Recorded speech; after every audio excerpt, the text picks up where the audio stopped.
ब्लॉगमध्ये. सो आता मी चाललेले आहे दाभोळ धोपावे रोडला, म्हणजे फेरी बोट बघायला म्हणण्यापेक्षा नवीन ब्लॉग येणार आहे तो. सो इथे सुप्रिया बोट सगळ्यांना माहिती आहे किती फेमस आहे, म्हणजे आतमध्ये स्टे अँड ऑल सगळ्या गोष्टी केलेल्या आहेत. सो त्या व्हिडिओ शूटसाठी मी चाललेली आहे आता दापोली केळसकर नाक्यावरून दाभोळला. सो आताचा हा ब्लॉग तुम्ही नक्की बघा, जेणेकरून नेक्स्ट ब्लॉगसाठी तुम्ही आतुर असाल माझ्या. सो आता हा ब्लॉग मी सुरू केला आहे, केळसकर नाक्यावरून सुरुवात झालेली आहे माझी.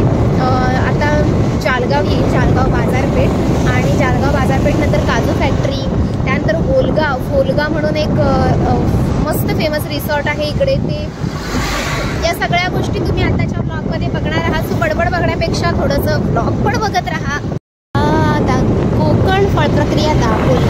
मी पुन्हा कधीतरी दापोलीला येईल ना, तेव्हा मी ते काजू फॅक्टरीमध्ये नक्की जाईल आणि तोही ब्लॉग तुमच्यासोबत शेअर करेल. आता माझ्याकडे एका दिवसासाठी येते आणि माझ्याकडे टाईम खूप लिमिटेड असतो, त्यामुळे मला शूट्सच घ्यावे लागतात. सो आता आपण सुरुवात केलेली आहे ट्रॅव्हलिंगला. आंबेडकर नगर आलेला आहे, आपण जालगावला.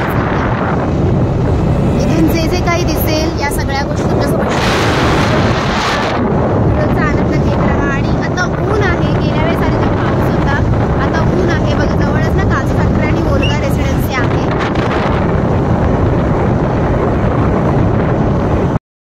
तुम्हाला वाटत असेल मी किती जास्त बडबड करते. श्रीशैल इकडे यायचं होतं आपल्याला, श्रीशैल कळलं ना आदित्य, इकडे यायचं होतं श्रीशैलला. सो चला ते पण श्रीशैल आहे, इथे यायचं होतं आपल्याला. आज आपण सकाळी इथे आलो असतो स्टेला. इथे ॲक्च्युली एक मंदिर आहे, छान आहे, धन्वंतरी मंदिर, जे महाराष्ट्रातलं एकमेव मंदिर आहे इथे. सो मी इथे पण काहीतरी स्वतः श्रीशैल गेले. जालगावचं फेमस रिसॉर्ट आहे, तुम्हाला यायचं असेल तर नक्की येऊ शकता तुम्ही. आता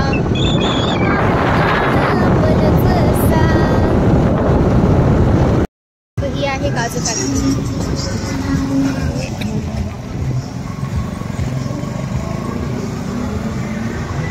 ही आहे काजू फॅक्टरी, इकडे मी नक्की जाईल पुन्हा कधी आली तर. आणि जी मी म्हणत होती ओल्गा रेसिडेन्सी, ती ही ओल्गा रेसिडेन्सी आहे. इथे रूफटॉप बार, लॉजिंग, फॅमिली रेस्ट सगळं काही एकत्र मिळतं, खूप छान आहे. आणि 1500 मध्ये फक्त रूम्स अवेलेबल आहेत. यायचा कधी प्लॅन झाला तर नक्की या. इकडे वडी थाळी 299 वगैरे 200 हीच ती हॉटेल ओल्गा रेसिडेन्सी. इथून पुढे आपल्याला खूप जायचं आहे, म्हणजे आपल्याला नाणीच नाही काहीतरी आहे, नांटे गाव लागेल. त्यानंतर थोडं पुढे गेल्यानंतर हे आता वळणे गाव आलं आहे, वळणेनंतर नांटे लागेल कदाचित, नंतर चिखलगाव लागेल. मला तसं थोडे पाठ झाले गाव. चिखलगाव नंतर मग चंडिका देवीचं एका साईडला मंदिर असेल आणि सरळ पुढे जाऊ ते दाभोळ रोडला. दाभोळला माझी आत्या पण राहते कुंभारवाडीमध्ये, बट मी आत्तापर्यंत जन्माला आल्यास कधीच गेलेली नाही आहे, बट मी कधी नक्की जाईल. सो चला, इकडे तिकडे जाताना ना थोडी सावधानगिरीने वाहनं चालवावी लागतात बघा, कारण का वेडीवाकडं वळण आणि खड्डे खूप आहेत रस्त्याला, त्यामुळे.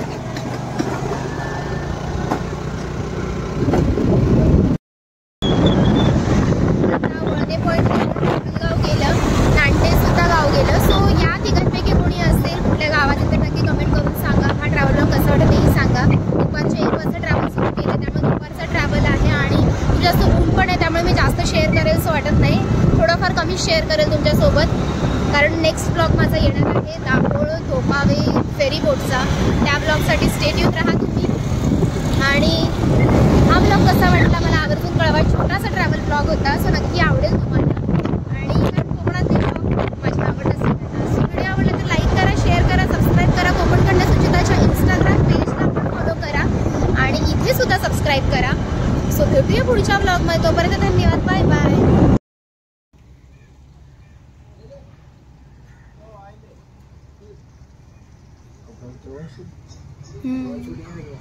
काय बोलताय?